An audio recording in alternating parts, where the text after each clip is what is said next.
बैठकर भूतों की बातें कर रहे थे।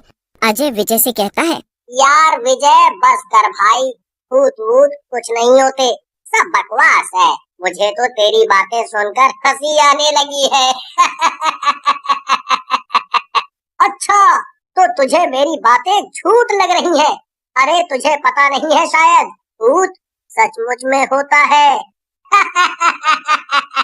मैं नहीं मानता, कोई सच्ची कहानी हो तो बता, क्योंकि पहले की कहानी तो सारी झूठ लग रही थी तेरी।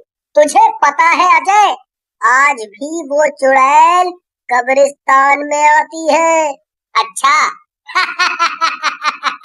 तो अभी चलते हैं और देखते हैं कौन सी चुड़ैल है वहाँ।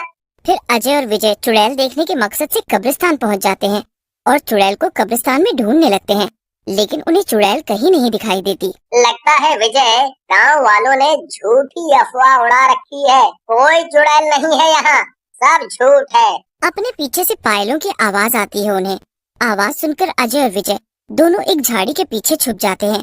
पायल की आवाज धीरे धीरे तेज होने लगती है। अजय और विजय के सामने एक चुड़ैल आकर खड़ी हो जाती है। मेरा राजू, मेरा राजा बेटा, कहाँ चला गया तू? किसने तुझे इस कब्र में गाड़ा? चल मैं तुझे आजाद करती हूँ। उसके रोने से पूरे कब्रिस्तान में अजीब सा शोर होने लगता है। चुड़ैल को देखकर अजय और विजय दोनों घबरा जाते हैं। विजय, ये तो चुड़ैल है। आज मैं मान गया, सच में चुड़ैल होती है, लेकिन ये ऐसा क्यों कर रही है? अरे भाई, मुझे पता होता तो मैं तुझे ना बता देता। इससे पहले इसे पता चले कि हम इसे देख रहे हैं। चुपचाप बैठ, कहीं ऐसा ना हो किसी खोदी हुई कब्र में हमें ना गाड़ दे। विजय के कहने पर दोनों चुप बैठ जाते हैं। चुड़ैल खोदी हुई कब्र में से एक लड़के की लाश निकालती है, वापस जमीन में गाड़ देती है। चुड़ैल वहाँ से चली जाती है।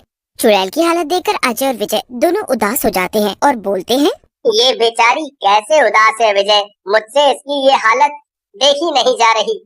हाँ विजय, सही कह रहा है तू, बेचारी कितनी परेशान लग रही थी। एक काम करते हैं, कल इसके गांव चलते हैं और इस चुड़ैल के बारे में पता करते हैं। फिर अजय और विजय अगले दिन चुड़ैल के गांव जाते हैं। गांव वाले स्वभाव से बहुत ही अच्छे थे, लेकिन जैसे ही अजय और विजय उस चुड़ैल के बारे में पूछते हैं, गांव वालों का व्यवहार ही बदल जाता है। अरे यार, ये सब क्या हो रहा है? इस गांव में कोई भी उस चुड़ैल के बारे में बात करना ही नहीं चाहता। ऐसे हमें उसके बारे में कैसे पता चलेगा? कह तो तू सही रहा है अजय, लेकिन हम कर भी क्या सकते हैं? उनकी मर्जी। लेकिन जरा उस चुड़ैल के बारे में तो सोच, वो कैसे रो रही थी।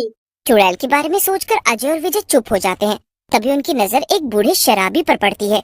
शराबी शराब के नशे में धुत गिरा होता है, लेकिन अजय विजय की इस बात को नजरअंदाज करके शराबी के पास जाता है और चुड़ैल के बारे में पूछता है।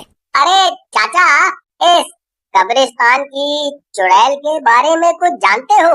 मैं तो इस गांव में पूछ पूछ कर थक गया, कोई भी कुछ बता नहीं रहा। अरे बेटा, उस चुड़ैल के बारे में बताने के लिए शेर का कलेजा चाहिए, समझे? हर किसी के बस की नहीं है उसके बारे में बात करना। क्यों अजय, मैंने कहा था ना, देखो अब शेर का कलेजा चाहिए इसे। अरे चाचा, आप बताओ मुझे, मैं बहुत ही बहादुर हूँ, मुझे बिल्कुल भी डर नहीं लगता कि वो एक दूल्हे के भेष में होता है। उसे देखकर रूपा जोर जोर से हंसने लगती है और बोलती है, क्या नौटंकी है ये, कहीं ड्रामा कंपनी करने लगे हो क्या? लेकिन सनी बड़ा ही गंभीर होकर, रूपा, मैंने दूसरी शादी कर ली है, मैंने सच में शादी कर ली है, और ये रही वो लड़की जिससे मैंने शादी की है, इसका नाम प्रिया है। ऐसा कहकर सनी प्रिया को घर के अंदर ले आता है। प्रिया को देखकर रूपा गुस्से में आ जाती है। ये तुमने क्या किया? मेरे रहते तुमने दूसरी शादी कर ली। मैंने तुम पर इतना विश्वास किया था, तुम गंदे हो। रूपा की बात सुनकर वहाँ राजू आ जाता है और सनी से कहता है। सनी के ऐसा कहते ही रूपा सनी को लेकर अपने कमरे में चली जाती है। ये देखकर प्रिया बोलती है, ओफो, कितने ड्रामेबाज हो तुम सब लोग, और तुम्हारी पहली पत्नी तो बिल्कुल टीवी की हीरोइन लगती है, मेरा तो मूड ही खराब कर दिया। ऐसा कहकर सनी और प्रिया दूसरे कमरे में चले जाते हैं अगले दिन सनी रूपा को किसी तरह से मना लेता है और रूपा भी सनी के बहकावे में आ जाती है और घर पर ही रहने लगती है। ऐसा नहीं है राजू बेटा, वो भी अच्छी हैं। वैसे भी हम यहाँ तेरे पिताजी के लिए हैं। देखना पापा तुझे कितना प्यार करते हैं।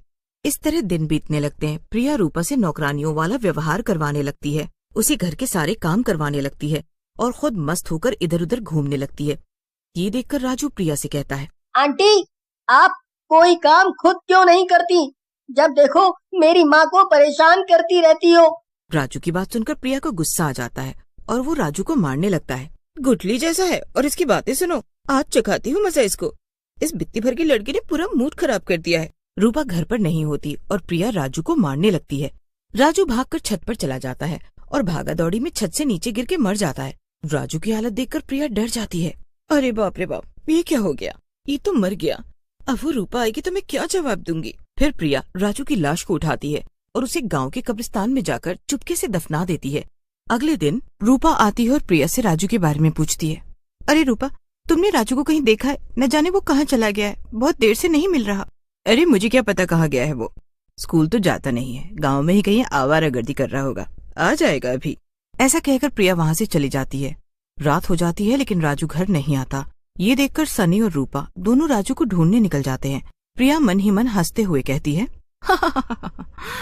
मिलेगा तो तब ना जब वो जिंदा हो। निपट गया होगा मनहूस कहीं का। बस ये रूपा और मर जाए, फिर तो इस घर पर मेरा ही राज होगा। एक तरफ प्रिया राजू के मरने की खुशियां मना रही थी, दूसरी तरफ रूपा मन ही मन बहुत दुखी थी और इस दुख के कारण वो कुएं में कूदकर आत्महत्या कर लेती है। लेकिन शायद उस बेचारी को और भी दुख भुगतने थे, इसलिए वो वहाँ भी आजाद नहीं होती और एक चुड़ैल बन जाती है। हे भगवान, ये सब क्या हो रहा है? मैं तो मरकर भी इस दुख से आजाद नहीं हो पा रही हूँ। मैं क्या करूं? लगता है मुझे चुड़ैल योनि में ही जिंदगी भर भटकना पड़ेगा। सनी, इस रूपा की लाश को कब्रिस्तान में गाड़ देते हैं, नहीं तो गांव वालों को क्या जवाब देंगे? बहुत बदनामी होगी मेरी। प्रिया की बातों में आकर सनी रूपा की लाश का अंतिम संस्कार करने की बजाय उसको गाड़ देता है, जिसकी वजह से वो भटकने लगती है। एक दिन प्रिया की बातों से पता चलता है कि प्रिया ने ही राजू को मारा है।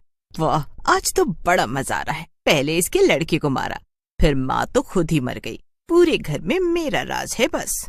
तो इस प्रिया ने मेरे बच्चे को मारा है, मैं इसकी जान ले लूंगी। ऐसा कहकर चुड़ैल मौका पाकर उस प्रिया को भी मार डालती है और तब से वो अकेले भटक रही है। अरे चाचा, लेकिन तुम्हें ये सारी बातें कैसे पता हैं? वो भी इतने डिटेल में? क्योंकि वो मनहूस सनी मैं ही हूँ। मेरी एक गलती ने मेरे पूरे घर को बर्बाद कर दिया। अब रूपा रोज रात में मुझे डराती है। मैं क्या करूं? मैं रूपा को मुक्ति देना चाहता हूँ। फिर अजय और विजय कब्रिस्तान में जाकर बैठ जाते हैं। रात में रूपा चुड़ैल के रूप में वहाँ आती है और उन दोनों को देखकर बोलती है, तुम दोनों यहाँ क्या कर रहे हो? यहाँ से चले जाओ, नहीं तो मैं तुम्हारी जान ले लूंगी। रूपा जी, हमें आपके बारे में सब पता है और जो हुआ वो सही नहीं था। आप एक अच्छी औरत हैं। मैं चाहता हूँ आप और राजू दोनों की लाशों का अंतिम संस्कार हो जाए ताकि आप इस चुड़ैल योनि से मुक्त हो जाएं। तुम दोनों बहुत अच्छे हो, मैं तुम्हारी बात नहीं टालूंगी। मुझे और मेरे राजू को यहाँ से मुक्ति दिला दो। सनी, गलती तो तुमने की थी और तुम भुगत भी रहे हो और अकेले रहकर हमेशा भुगतोगे। बस अब मेरे और मेरे बेटे के शरीर को निकाल कर अंतिम संस्कार कर दो ताकि हम दोनों को मुक्ति मिल सके। मैंने तुम्हें माफ किया। फिर सनी, अजय और